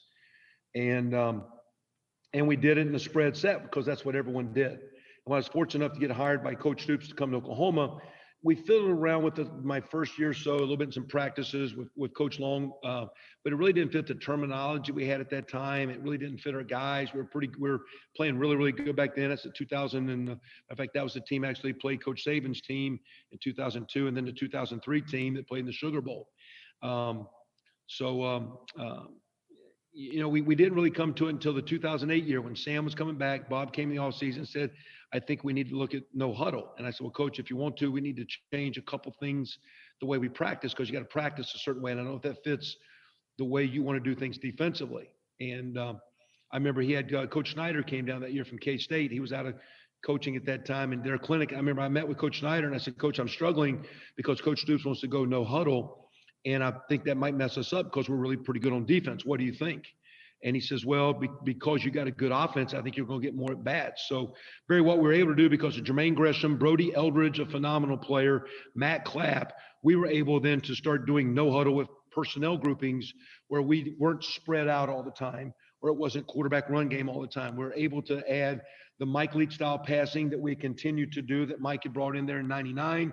We're able to add that with now some really strong tight end play with Jermaine and Brody. We had a really good offensive line with Trent Williams and Phil Lodeholt and Duke Robinson and John Cooper. And we had some good players. And I've had, Manny Johnson and Joaquin outside. It was a really, really, and we had DeMarco and Chris Brown dotting the I back there. So there was some good players. But the deal was, I remember talking to Herb Street preseason. He said, you guys are going to be good. I said, Kirk, I don't want to say anything till after we get by this game in the middle of October, but I think we're going to go no huddle with this multiple personnel groupings. I think we can mess with some people. Now the game is called, defenses have caught up, but I think that's from there when the RPOs started coming in, the multiple personnel groupings, offenses has continued to grow. There's still some great defenses, but you're going to see two strong defenses playing against two pretty, really, really strong offenses on Monday night. And that's kind of where the game's evolved. Even the pro game where guys are scoring 35, 40, 40 some points now. Next we have Dennis Dodd. Dennis.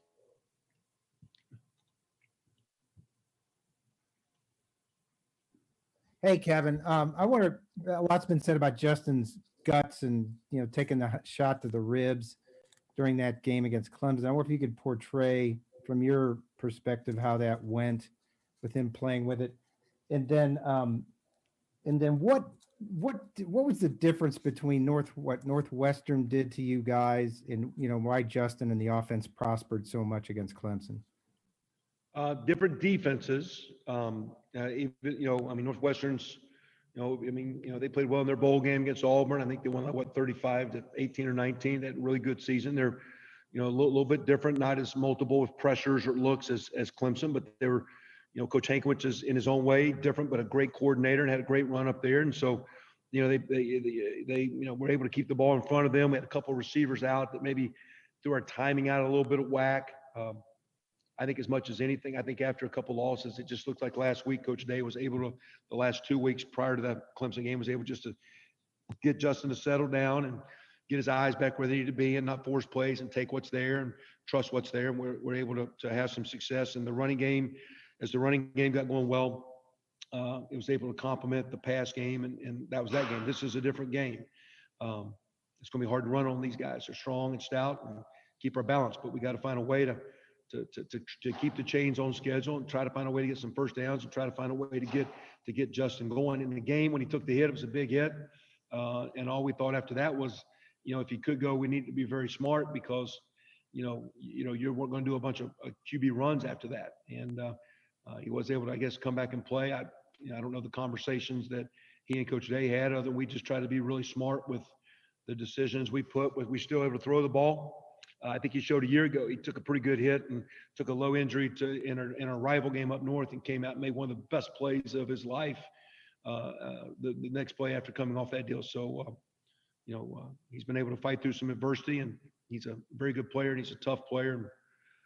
And I think it's just his DNA and his makeup, it looks like. Next will be Bill Rabinowitz. Bill? Hi, Kevin. Hey, Bill.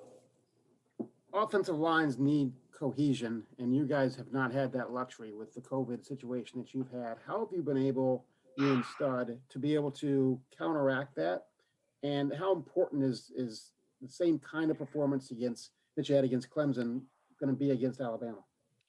I don't know. I mean, we missed some of those games. We lose the Maryland game, then we lose our Illinois game, and then we lose our rival game. So we're kind of going every other week. But every day, this has always been a great practice outfit. Our Tuesdays and Wednesdays, a lot of good on good, whether it be individual periods, group periods, inside run periods, team periods.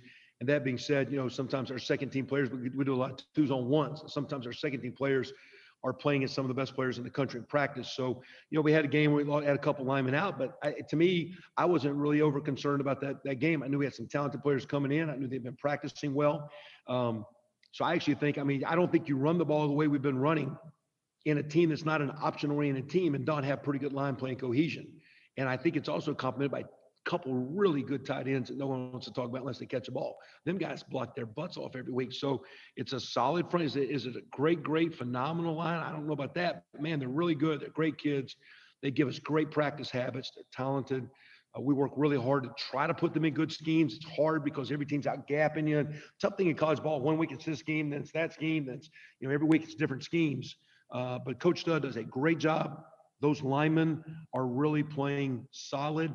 To me, you don't know if it's a good line to the end of the year, and you can look back and see what you did. So we'll wait till Monday night to see how good a line it is. And they're going to get their strongest test Monday night with Alabama's front because they're the best we've seen. But I got a lot of respect for our Coach Stud. I got a lot of respect for the O-line, and I appreciate that our group at tight end can complement and help those guys. And then with that, Trey makes the plays, Justin makes the plays, but without those cats up front, it wouldn't be the offense that we have. Next, we have Sam Kahn. Sam?